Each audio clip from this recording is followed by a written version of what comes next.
Hello, this is Sasha reporting to you from the New Orleans Marriott. I'm up here in the penthouse and trying to show you what Bienville saw and what made him think that the sponsor that wanted him to build a settlement here, how he could convince them. And he used this band right here. It's called the Crescent Band, and that's what did it. It was one of the important strategic points that Bienville told the company that sponsored him. It's called Crescent Band. And further down they have another one that he also made famous. It's called Horseshoe Band. And also another name is English Turn. Supposedly that's where he found an English ship sneaking in, trying to spy or trying to possess this area. So let me get started with the narrative. We're talking about Bienville, the founder of the city of New Orleans, and he also did of course, it started with the settlement that he called La Nouvelle Orléans, which now is known as the French Quarter. The French Quarter. And I'm going to show you some of the view. Look how beautiful it is. Those bridges over there are called the Crescent City Connection. And this is a view of down there with the palm trees. That's Canal Street. The end going towards the river, and all of that is the river, you know, with buildings all around it. So let me get started with the narrative. The Mississippi River, it begins with the Mississippi River and of course Lake Pontchartrain. This account begins with the Mississippi River. The Mississippi River is 2,348 miles, and it begins at Lake Itasca in Minnesota and flows into the Gulf of Mexico. The Missouri River flows into the Mississippi River. The Missouri River is 2,466 miles, and together they form the Mississippi System, which is what the countries from Europe were fighting over.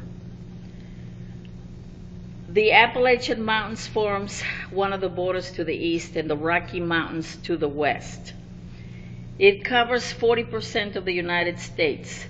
With the Louisiana Purchase of 1803, it made the Mississippi River an American river. Now, I'm going to tell you a little bit of the history, the background. De La Salle in 1682, he led an expedition down the Illinois and Mississippi rivers. He claimed the region watered by the Mississippi River and its tributaries for France and named it Louisiana. He named this area after King Louis XIV. De La Salle in 1682, like I said, he came down from the Illinois River, down the Mississippi River, and he came and went right past this area without stopping. Later, when he tried to find the Mississippi River from the Gulf of Mexico, he ended up in Texas. The reason why he could not find the river, the Mississippi River, from the Gulf of Mexico, you ask? Well, it's not that he was dumb or that he didn't know how to navigate. It was because of the sandy sameness. The sandy sameness. The sandy sameness of the coastline, which confused him. Okay, now it took 17 years. 17 years later, In 1699, the two French brothers, Iberville and Bienville, succeeded in finding the Mississippi River from the Gulf of Mexico. And how did Bienville outwit De La Salle? Well, he explored the Gulf of Mexico, the coastline, and then he discovered the Chandelier Islands of the coast of Louisiana. And then he went towards the east, towards the state, what is now the state of Mississippi, and discovered Cat Island and Ship Island. Then he went towards the west and sailed up the Mississippi River, up the delta. So that's how he did it. Now let me read a little more about the history, the background. I do have a video that talks about Bienville, 1718, if you want to look at my YouTube channel, please. Okay, now let me hurry up and read what's there.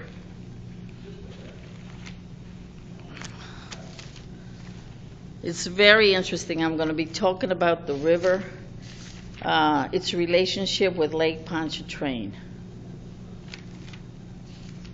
Now, one of the reasons that Bienville convinced his sponsor, the Company of the Indies, to help fund his founding of the settlement is the combination of the Mississippi River, of course, controlling all the Louisiana territory all the way up towards Canada, including parts of Canada, 2 states. And let me read from my notes.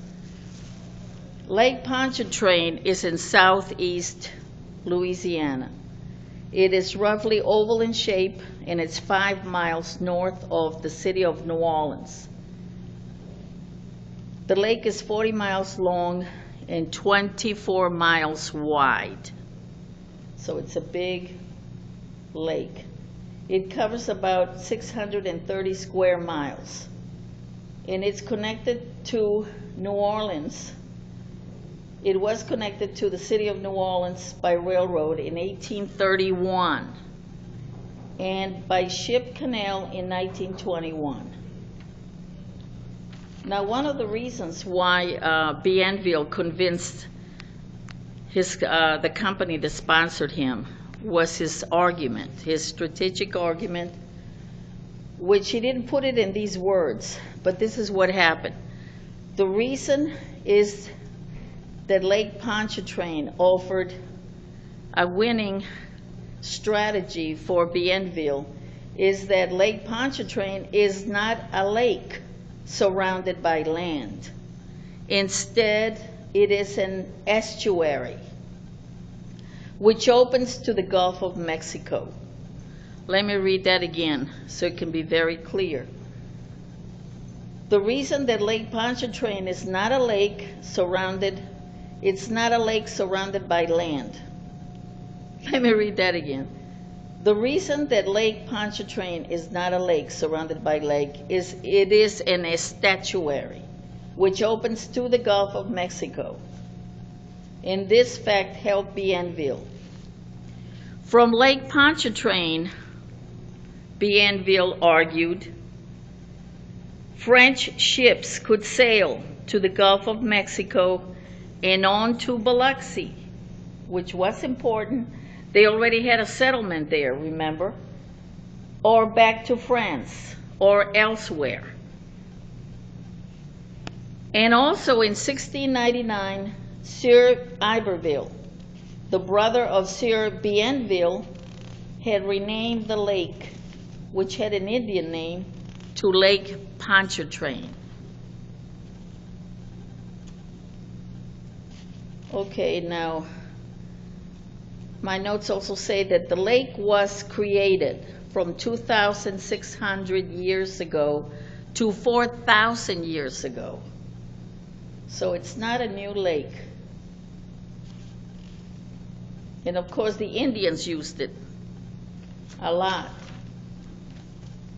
Well, these were the notes.